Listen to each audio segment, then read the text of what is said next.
Hello दोस्तों, कैसे हो आप सभी। आई होप कि आप बहुत ही बढ़िया होंगे। दोस्तों, आज के इस वीडियो में हम बात करने वाले हैं सीबीए यानी सेरेब्रोवैस्कुलर एक्सीडेंट के बारे में। तो आज के इस वीडियो में हम सेरेब्रोवैस्कुलर एक्सीडेंट के बारे में डिटेल से जानेंगे। तो सीबीए क्या होता है, इसकी डेफिनेशन क्या है, टाइप्स क्या हैं, इसके साइन और सिम्टम क्या हैं, डायग्नोस्टिक एवेल्यूएशन क्या है, मैनेजमेंट में हम मेडिकल मैनेजमेंट देखेंगे, सर्जिकल मैनेजमेंट देखेंगे। ये इन सभी कुछ को आज के इस वीडियो में हम देखने वाले हैं। तो दोस्तों, यदि आपने अभी तक हमारे चैनल को सब्सक्राइब नहीं किया है तो चैनल को सब्सक्राइब कर लें एंड बेल आइकन को प्रेस करें एंड वीडियो को ज़्यादा से ज़्यादा दोस्तों के लिए शेयर करें। तो चलिए दोस्तों, स्टार्ट करते हैं आज के इस वीडियो को। तो सीबीए क्या होता है दोस्तों, इसकी डेफिनेशन हम देखते हैं। तो ये क्या होता है दोस्तों, ये sudden interruption of blood flow होता है। किसका? ब्रेन का। Causing by brain cell damage and neurological deficit.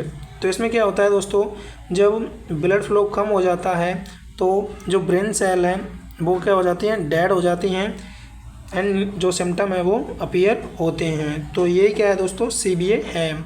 हम देखते हैं दोस्तों सीबीए के टाइप। तो सीबीए है दोस्तों, वो मोस्टली दो टाइप का होता है, एक इस्चेमिक सीबीए और एक हेमोरेजिक सीबीए। इस्चेमिक सीबीए है वो फर्दर 3 पार्ट में क्लासीफाई है दोस्तों। तो इनको हम देखते हैं। CBA due to blockage of a blood vessels in the brain. तो जो सीबीए है दोस्तों, वो ब्लड वेसल्स की ब्रेन का क्या है, ब्लॉकेज है। तो इसमें कौन कौन से आते हैं जो फर्दर क्लासीफाई है, उनमें thrombotic, embolic and lacunar stroke. जो थ्रोम्बोटिक स्ट्रोक होता है उसमें क्या होता है दोस्तों, तो occurs due to formation of a blood clot with in a cerebral artery. तो इसमें क्या होता है दोस्तों, सेरिब्रल आर्टरी में ब्लड क्लॉट का फॉर्मेशन है वो हो जाता है। इसके बाद में नेक्स्ट है वो है एम्बोलिक स्ट्रोक। अब एम्बोलिक स्ट्रोक क्या होता है, occurs when embolus travel to the brain and blockage है सेरिब्रल आर्टरी। यानी कि जो एम्बोलस है वो ट्रैवल करता हुआ ब्रेन की आर्टरी में पहुंच जाता है और वहाँ पे ब्लॉकेज करता है, इसे ही एम्बोलिक स्ट्रोक कहते हैं। इसके बाद में जो थर्ड टाइप है वो है दोस्तों लैक्यूनर स्ट्रोक। अब लैक्यूनर स्ट्रोक क्या होता है, इसमें क्या होता है, occurs due to blockage of small penetrating arteries causing a small area of brain infection. तो इसमें ब्रेन के स्मॉल एरिया में क्या हो सकता है, इन्फेक्शन हो सकता है, जिससे आर्टरी में क्या हो सकता है, ब्लॉकेज हो सकता है। इसके बाद में जो इसके नेक्स्ट टाइप हैं वो हैं हेमोरेजिक स्ट्रोक। तो हेमोरेजिक स्ट्रोक में हम देखते हैं दोस्तों, सीबीए है, सीबीए को स्ट्रोक ही कहते हैं। सीबीए या स्ट्रोक दोनों में से कोई भी एक नाम ले सकते हैं हम। तो दोस्तों इसमें कौन कौन से हैं, तो हेमोरेजिक स्ट्रोक में है वो है इंट्रासेरिब्रल हेमरेज और सब एरेक्नोइडल हेमरेज। अब इंट्रासेरिब्रल हेमरेज है, इसमें क्या होता है दोस्तों, bleeding occurs directly into the brain tissue. इसमें दोस्तों क्या होता है, जो ब्लीडिंग होती है वो ब्रेन टिश्यू में होती है। जबकि सब एरेक्नोइडल हेमरेज में क्या होता है, bleeding occurs into the space between the brain and the surrounding membrane यानी मेनिंजेस के बीच में।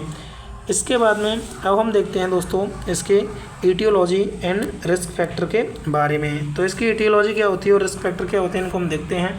तो इसमें सबसे पहला आता है वो है हाइपरटेंशन, सेकंड है डायबिटीज़ मेलाइटस, थर्ड है अथेरोस्क्लेरोसिस, फोर्थ है हार्ट डिजीज़ या एट्रियल फिब्रिलेशन, फिफ्थ है स्मोकिंग, सिक्स्थ है ओबेसिटी, सेवन्थ है हाइपरलिपिडेमिया एंड एट्थ है प्रीवियस टीआईए और stroke and excessive alcohol use and the next है वो है इंक्रीजिंग एज। तो ये क्या हो गए दोस्तों, ये इसके ईटियोलॉजी और रिस्क फैक्टर हो गए। इसके बाद में अब हम बात करते हैं इसके क्लिनिकल मैनिफेस्टेशन के बारे में। तो इसके क्लिनिकल मैनिफेस्टेशन में जो पहले है वो है सडन वीकनेस और पैरालिसिस हो सकता है, इसमें फेशियल ड्रॉपिंग हो सकती है, डिफ़िकल्टी स्पीकिंग हो सकती है, सडन विजन प्रॉब्लम्स हो सकती हैं and severe headache specially in haemorrhagic stroke में होता है। Dizziness and loss of balance हो सकता है, डिफ़िकल्टी वॉकिंग और कोऑर्डिनेशन प्रॉब्लम्स हो सकती हैं, अल्टर्ड लेवल ऑफ कॉन्शियसनेस हो सकता है, नमनेस और tingling on one side of the body, difficult swallowing हो सकती है या डिस्पेजिया हो सकता है। इसके बाद में अब हम बात करते हैं इसके डायग्नोस्टिक एवेलुएशन के बारे में। तो इसके डायग्नोस्टिक एवेलुएशन में क्या क्या है, वो है सीटी स्कैन किसकी, हेड की, एमआरआई ब्रेन की, and cerebral angiography and carotid Doppler and ECG कर सकते हैं, ब्लड टेस्ट कर सकते हैं जिसमें CBC, blood glucose, PT INR and APTT and lipid profile है वो हम कर सकते हैं। इसके बाद में नेक्स्ट बात करते हैं इसके मैनेजमेंट की। तो मैनेजमेंट में सबसे पहले हम देखते हैं मेडिकल मैनेजमेंट। तो मेडिकल मैनेजमेंट में हम क्या देंगे, एंटी प्लेटलेट ड्रग्स इसको देंगे जिसमें एस्पिरिन और क्लोपिडोग्रिल देंगे, एंटी कोगुलेंट दे सकते हैं, एंड देन इसके बाद में supportive care, maintain airway, oxygenation, blood glucose और टेम्परेचर को हम कर सकते हैं कंट्रोल। इसके बाद में वो है स्टेटिन्स जिसमें use in ischaemic stroke for secondary prevention, and then इसके बाद में अब हम देखते हैं इसके सर्जिकल मैनेजमेंट के बारे में। तो इसके सर्जिकल मैनेजमेंट में है मैकेनिकल थ्रोम्बेक्टोमी जिसमें क्या करते हैं हम, तो इसमें करते हैं removal of clot in selected स्टेमिक stroke. Selected स्टेमिक stroke में हम कौन सी सर्जरी है या कौन सा सर्जिकल मैनेजमेंट को परफॉर्म करते हैं, मैकेनिकल थ्रोम्बेक्टोमी।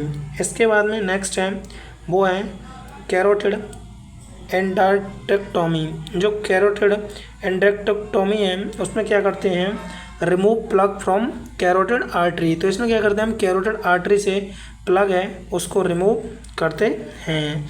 इसके बाद में नेक्स्ट है वो है क्रेनियोटोमी। तो क्रेनियोटोमी है वो क्या है, एवैक्यूएट्स इंट्राक्रेनियल हीमेटोमा। तो इसमें क्या होता है, इंट्राक्रेनियल जो हीमेटोमा हो सकता है उसको एवैक्यूएट या रिमूव किया जाता है। इसके बाद में नेक्स्ट है वो है डीकम्प्रेसिव क्रेनियक्टोमी। इसमें क्या होता है दोस्तों, रिलीव्स सीवियर ब्रेन स्वॉलोइंग या इंक्रीज्ड आईसीपी, राइज्ड आईसीपी में ये परफॉर्म की जाती है। इसके बाद में जो नेक्स्ट है वो है वेंट्रिकुलोस्टोमी या ड्रेन सीएसएफ इन हाइड्रोसेफेलस या राइज्ड आईसीपी में ये होती है। इसके बाद में अब हम देखते हैं नर्सिंग मैनेजमेंट के बारे में। तो इसमें नर्सिंग मैनेजमेंट हम क्या कर सकते हैं, maintain airway, breathing and circulation यानी कि ABC। ABC मतलब A for airway, B for breathing और C फॉर सर्कुलेशन। इसके बाद में अब हम बात करते हैं मॉनिटर वाइटल साइन की। तो मॉनिटर है वो वाइटल साइन है उनको मॉनिटर कर सकते हैं जैसे TPR, BP, temperature, pulse rate, respiration rate और BP मीन्स ब्लड प्रेशर। इसके बाद में हम देखते हैं maintain BP and blood glucose are as prescribed. इसके बाद में जो नेक्स्ट है वो है keep patient in a safe position and prevent aspiration. Patient को सेफ पोजीशन प्रोवाइड करनी है एंड प्रिवेंट करना है किससे, एस्पिरेशन से। इसके बाद में अब हम बात करते हैं नर्सिंग डायग्नोसिस के बारे में। तो नर्सिंग डायग्नोसिस में क्या होगा, risk for aspiration related to impaired swallowing, and second है self care deficit related to motor impairment, and जो थर्ड है वो है risk for impaired skin integrity related to immobility, and जो फोर्थ है वो है acute confusion related to altered cerebral function.